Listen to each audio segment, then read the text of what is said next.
Amados hermanos, continúo con el estudio del libro de Éxodo. Hoy vamos a ver la lección número 82, sobre el libro del pacto, cómo honrar al prójimo y a Dios. O sea, vamos a ver una continuación de la última parte que estamos estudiando.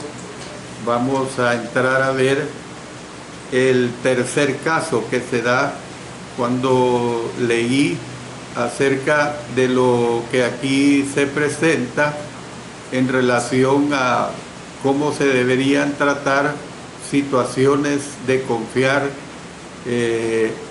animales o cosas a otra persona. Leyendo otra vez los versos 14 y 15, dice: pero si alguno hubiere tomado prestada bestia de su prójimo y fuere estropeada o muerta, estando ausente su dueño deberá pagarla. Si el dueño estaba presente, no la pagará. Si era alquilada, reciba el dueño el alquiler.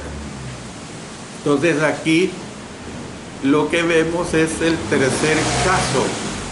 Tiene que ver con bienes prestados o bienes alquilados, ya sea que sean prestados o alquilados, a diferencia de algo confiado al prójimo.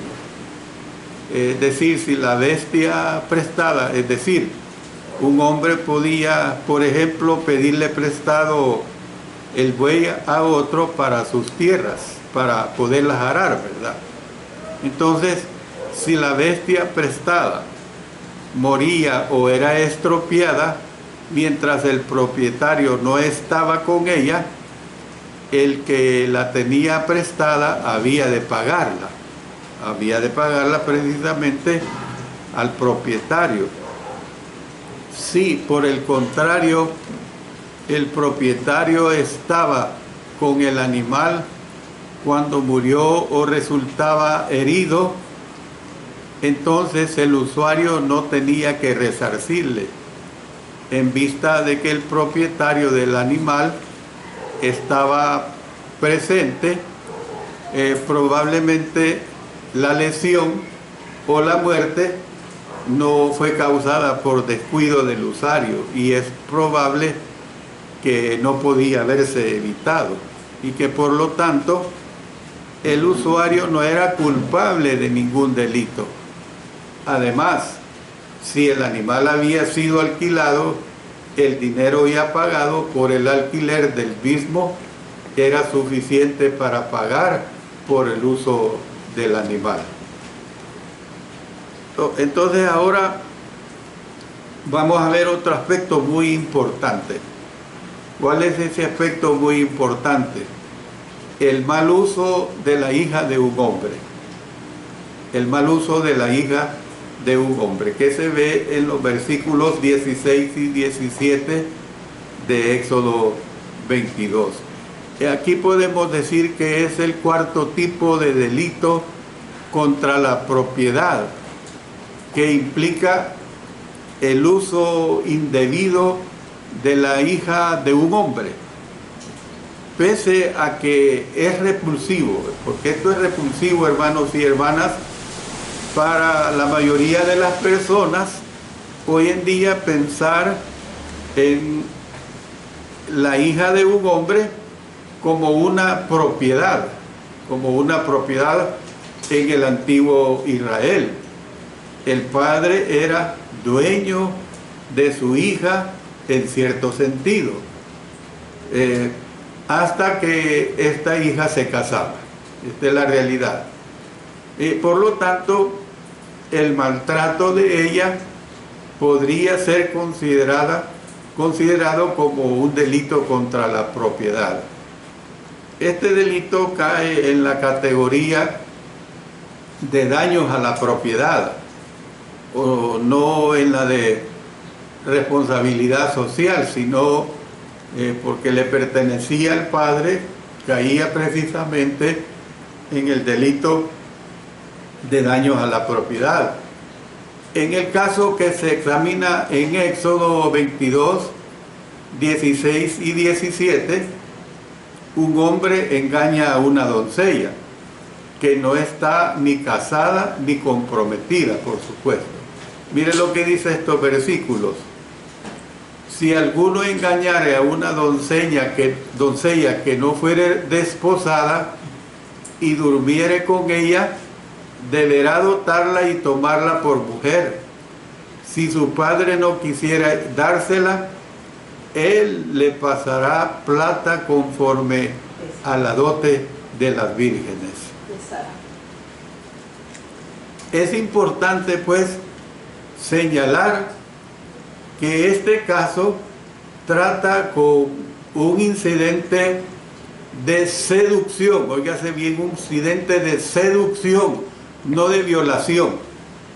Aquí se está tratando un incidente de seducción, no de violación. Es decir, la mujer seducida mediante persuasión o mediante engaño, mas no mediante coerción. No era como quien dice como obligada, pues.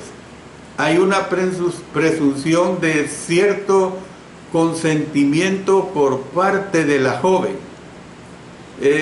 La secuencia, pues, de los temas legales va del caso de robo de un bien al de un corazón que ha sido robado. Ambos son delitos que ocasionan pérdida económica y conllevan el pago de una indemnización. Además, la joven descrita en este pasaje no estaba comprometida, o sea, no estaba desposada con nadie.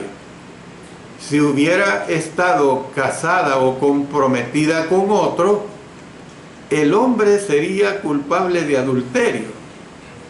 Mire lo que voy a usar una porción bastante ilustrativa del libro de Deuteronomio, capítulo 22, leamos los versos 23 al 27. Si hubiere una muchacha virgen desposada con alguno, y alguno la hallare en la ciudad y se acostare con ella, entonces los sacaréis a ambos a la puerta de la ciudad y los apedrearéis y morirán. La joven porque no dio voces en la ciudad y el hombre porque humilló a la mujer de su prójimo. Así quitarás el mal de en medio de ti. Mas si un hombre hallare en el campo a la joven desposada y la forzare aquel hombre acostándose con ella, morirá solamente el hombre que se acostó con ella, mas a la joven no le harás nada. No hay en ella culpa de muerte, pues como cuando alguno se levanta contra su prójimo y le quita la vida, así es en este caso, porque él la halló en el campo, dio voces la joven desposada, o sea, gritó pues, y no hubo quien la librase. Entonces establece la pena por una virgen desposada que se acuesta con un hombre voluntariamente. A ambos se les había dar muerte en este caso. E involuntariamente, cuando la mujer da voces, la mujer grita, únicamente había de ser apedreado el hombre. Y ustedes saben bien lo que pasaba, pues. Ser apedreado, ser lapidado, era muerte segura. Por lo que se observa, la pena prevista es que él había de dotarla y casarse con ella. El texto sugiere que había un precio establecido para las vírgenes. Si el padre se negaba a darle su hija al hombre en matrimonio, el hombre todavía tenía la obligación de pagar por ella. Por eso se contempla esta situación, que esta ley concerniente a la seducción de una hija cae bajo el título general de robo. Una joven soltera era, en cierto sentido, propiedad de su padre, y éste, a su debido tiempo, recibiría un regalo de matrimonio o precio de novio por ella. Y en este caso, en vista de que un hombre ha tomado una joven sin pagar precio por la novia tenía que pagar. ¿Por quién más lo pagará ahora? Es la interrogante. Entonces, dos cosas son dignas de mencionarse acerca de esta ley. Uno, la fornicación, o sea, relaciones sexuales con una persona soltera, no equivalía pues al pecado de adulterio. En este sentido, la norma moral del Nuevo Testamento parece ser mayor que la del Antiguo Testamento, porque en el Nuevo Testamento dice que con solo desear ya se adulteró con ella en su corazón. Número 2, si bien la pena proveía un trato justo para con la virgen seducida, el delito era principalmente contra el padre, quien tenía que ser compensado. A menos que su padre se opusiera, la hija adquiría marido. Entonces, ¿qué es lo que vemos pues? Que el matrimonio no era decisión del marido, sino era una decisión del padre. Así era contemplado en estos tiempos esta situación. Ahora en día es totalmente diferente y por supuesto que la sociedad nuestra ni siquiera toma en cuenta todos estos aspectos que aquí se consideran dentro del libro de Éxodo, de Deuteronomio, dentro de las Sagradas Escrituras, pues. Bueno, pero entremos a otro gran punto que es bien importante.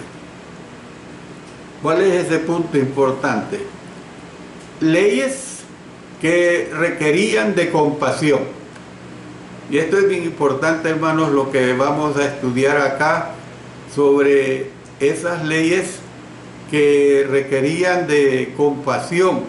Es importante que nosotros consideremos esta situación bien claro. No sé si el tiempo me va a dar para tratar todo este apartado de leyes que requerían precisamente de ese cuidado, de esa atención que se debe presentar, es decir, las leyes que requerían de compasión, que están consideradas en los versículos desde el 21 al 27.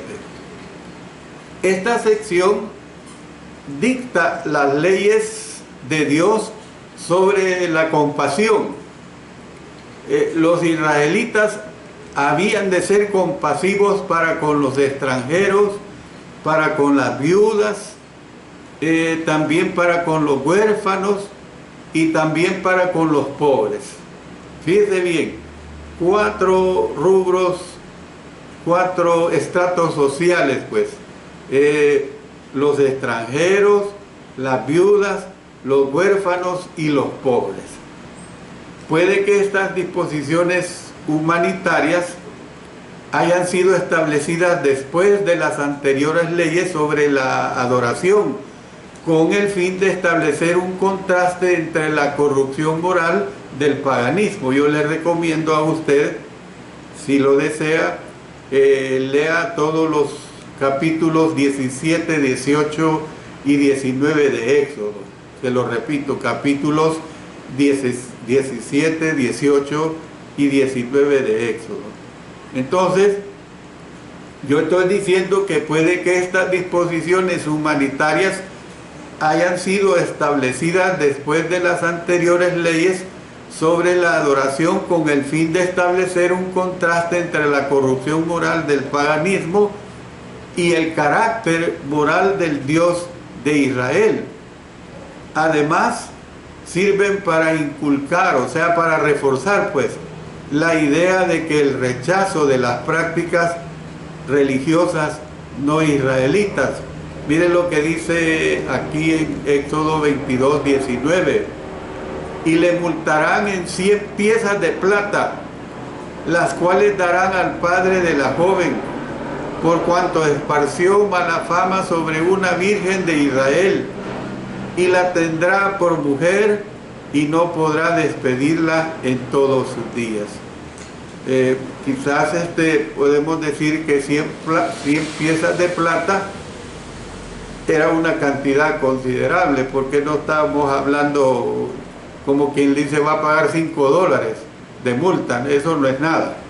Realmente yo puedo ver que si le imponía ese pago de 100 piezas de plata, era una cantidad considerable. Entonces no tiene relación con el derecho inalienable que un extranjero tiene a un trato civilizado, libre de victimización, ¿verdad? O sea, de ser una víctima. Estas leyes difieren de las anteriores en forma. ¿Por qué digo que difieren de las anteriores en forma? Bueno, mientras que las anteriores fueron presentadas como cláusulas condicionales, la forma casuística, yo dentro de un momento le voy a explicar esto. Estas leyes son similares a los 10 mandamientos en que simplemente presentan categóricamente lo que se ha de hacer o usan un no rotundo, la forma apodíctica. Ya le voy a explicar.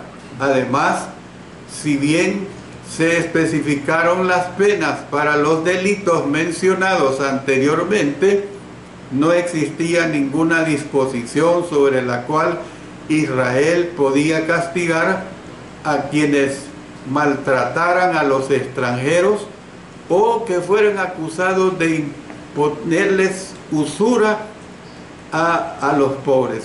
O sea, eran asuntos de conciencia, pues. Ahora bien, ¿qué es lo casuístico o la situación casuística o relativo a esta situación? Es lo que rige casos especiales y no es de aplicación general. Entonces, mire, cuando estoy diciendo esto, que estas leyes difieren de las anteriores en forma, mientras que las anteriores fueron presentadas como cláusulas condicionales, la forma casuística, estas leyes son similares a los 10 mandamientos, o sea, casos especiales, o sea, no es de aplicación general, o sea, caso especial, lo casuístico es lo que se aplica a este delito sobre esta mujer virgen que era tomada y que tenía el padre que ser indemnizado. Luego, cuando yo estoy diciendo lo apodíctico, es lo convincente, o sea, lo que no admite contradicción. Entonces, cuando yo le estoy diciendo a usted mandamientos en que simplemente presentan categóricamente lo que se ha de hacer o usan un no rotundo, la forma apodíctica, o sea, la forma que no admite contradicción, sino que tiene que hacerse tal como lo dice. Es el caso de los 10 mandamientos. ¿Ve? Por eso es que estoy diciendo que estos eran asuntos de conciencia, pues. No obstante, en el presente texto se dan razones por las cuales obedecer estos imperativos categóricos. Y le voy a mencionar al menos 3 de esas razones. Número 1. En vista de que los israelitas habían sido extranjeros en la tierra de Egipto, acuérdense cuando se les dijo, porque extranjeros fuisteis vosotros en la tierra de Egipto. Debían ser amables con los extranjeros. ¿Cómo es posible que ustedes, siendo extranjeros en Egipto por 430 años, ahora se hacen indiferentes? Ahora pues ya no quieren ser condescendientes con los extranjeros. Yo una vez en el ministerio con el hermano Larry White hace 40 o más años, hablando sobre esa situación de los inmigrantes de los Estados Unidos, que es una lucha hasta el día de ahora. Un día el hermano Larry me dijo, hermano, me dijo, todos en Estados Unidos somos inmigrantes, me dijo.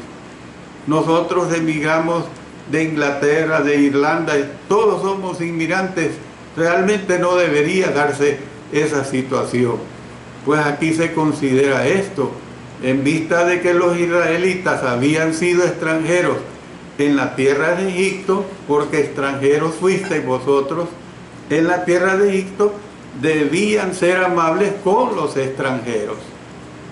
Número 2, debían estar motivados por su propia experiencia y por la compasión que debía evocar. ¿Cuál experiencia? La experiencia que ya traían, pues, y por la compasión que esta misma experiencia les había dado y que tenían que demostrarla, en otras palabras. Número 3, habían de reflejar la compasión de Dios para con los que no podían cuidarse a sí mismos. ¿Ve? Dios dijo que si afligían a los débiles e indefensos, Él los iba a afligir a ellos. Mire lo que dice en Éxodo 22, versículos 23 y 24.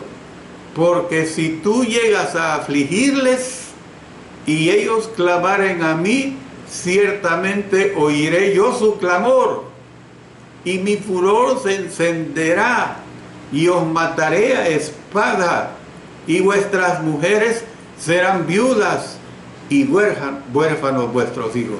¿Cómo es posible que no tengan consideración con los extranjeros? Si no la tienen, yo me encargaré de ustedes.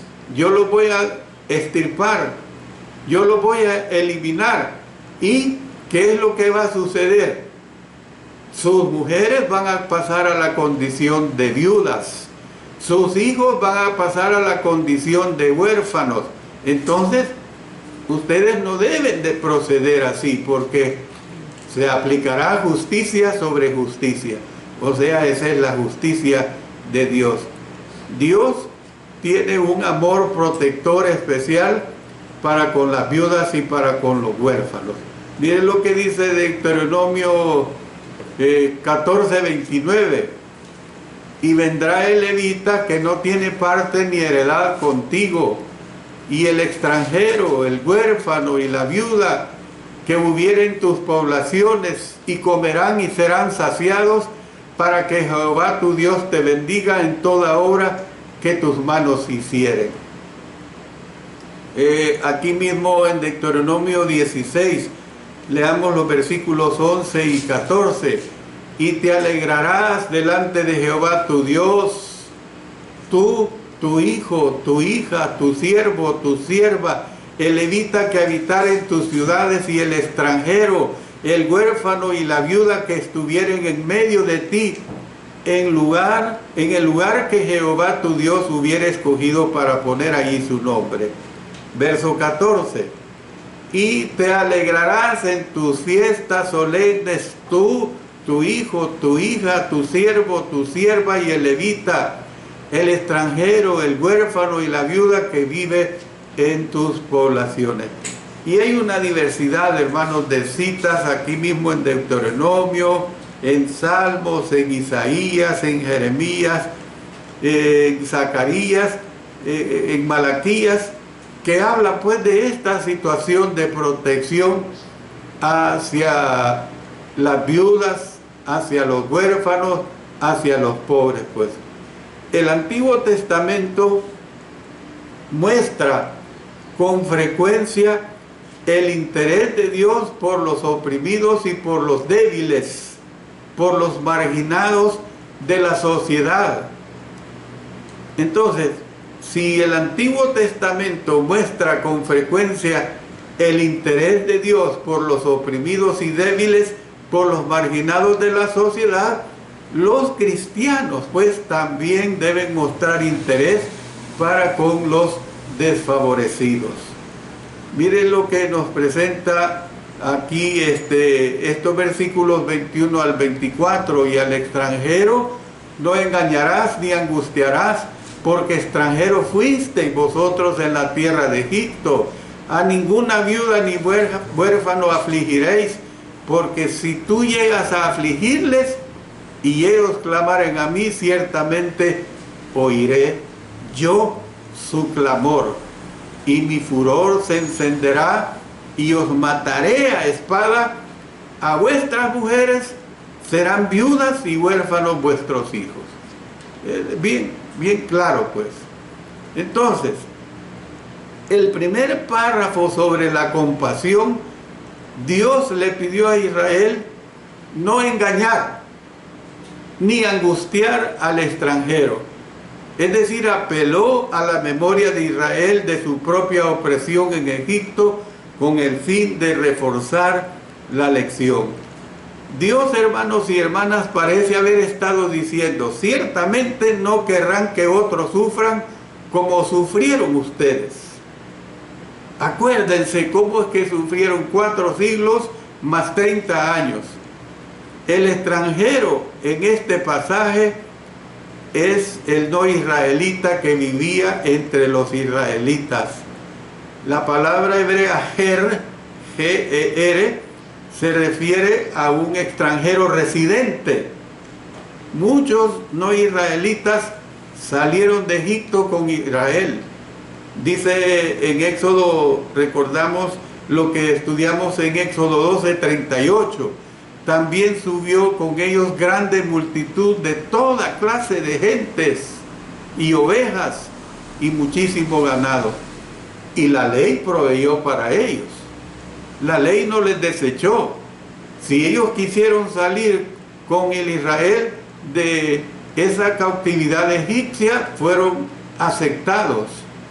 Otros vendrían a vivir entre ellos después de que llegaron a la tierra prometida, e Israel no los podía rechazar. Dios luego les advirtió a los israelitas contra el aprovecharse de las viudas y de los huérfanos. Nunca permitió el abuso para con ellos. Estas personas no tenían a nadie que cuidara de ellos, y por lo tanto eran vulnerables ante los depredadores humanos. Dios dijo que oiría el clamor de estas indefensas personas, y dijo que mataría a sus opresores, convirtiendo a las mujeres de los que no tuvieron compasión en viudas, y a sus hijos en huérfanos. En consonancia con la ley, pues, Dios les pagaría igual por igual, la ley del talión, ¿verdad? Igual por igual. El maltrato que Israel les impuso a los pobres, a las viudas y a los huérfanos, hermanos y hermanas, fue parte de la razón por la que el reino al final fue llevado al exilio. Esta es una realidad. Miren lo que dice los versos 25 al 27. Cuando prestares dinero a uno de mi pueblo, al pobre que está contigo, no te portarás con él como logrero, ni le impondrás usura. Si tomares en prenda el vestido de tu prójimo a la puesta del sol, se lo devolverás, porque solo eso es su cubierta, es su vestido para cubrir su cuerpo. ¿En qué dormirá? Y cuando él clamara a mí, yo le oiré, porque soy misericordioso. Fíjate bien que, ¿cuál era el obrero? ¿O cuál es el obrero?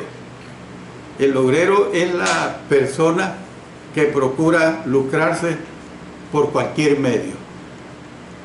De cualquier manera, pues aquí puedo sacar ventaja, y entonces yo me aprovecho de esta situación. ¿Ve? Entonces, el segundo párrafo, cuando dice si tomares prestada prenda, sobre la compasión, les prohibía a los israelitas imponerles a los pobres cualquier tipo de usura. En caso de que un hombre pobre necesitara dinero, se había de considerar un préstamo como un acto de benevolencia, más que como un negocio. Eso es lo que tenían que ellos que considerar. Un hermano que tenía más, simplemente estaría ayudando al que tenía menos. Y fíjense que esto va en concordancia con lo que posteriormente el Señor Jesucristo enseñó. Jesús, hermanos, pareció ampliar ampliamente este mandamiento diciendo en Lucas 6:30, a cualquiera que te pida, dale, y al que tome lo que es tuyo, no pidas que te lo devuelva.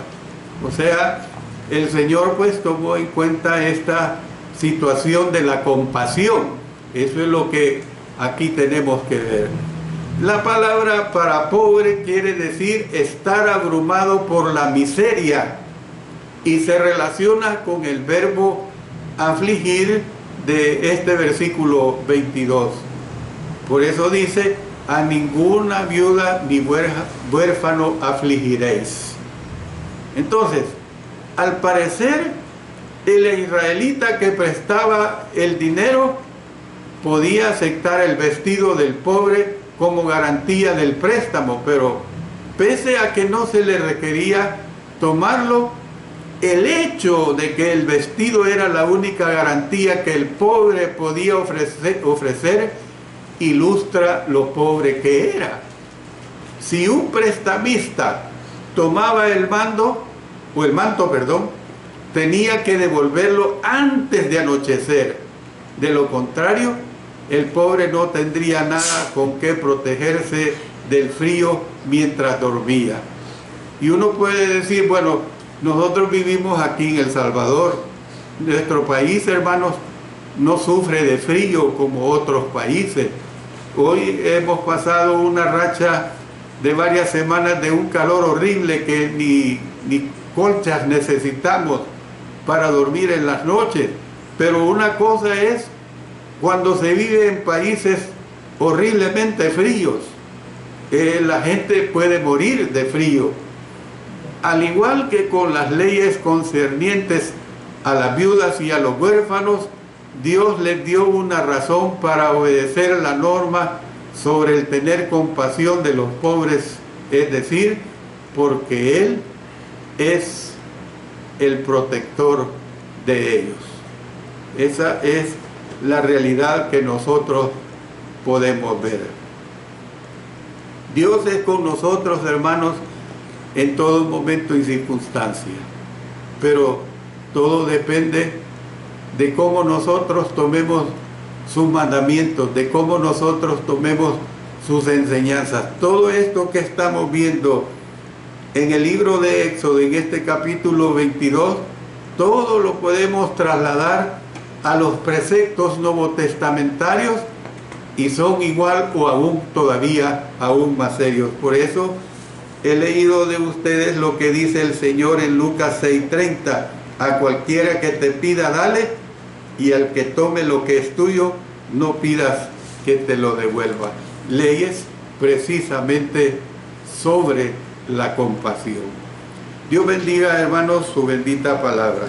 Dios bendiga a cada uno de nosotros y que todas estas enseñanzas nos sirvan para tener una vida de calidad espiritual. Oremos.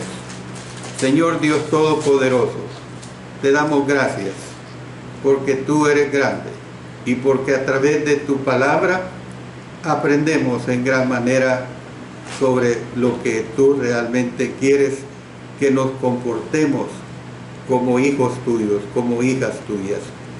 Oramos en el poderoso nombre de nuestro Señor Jesucristo. Amén. Amén.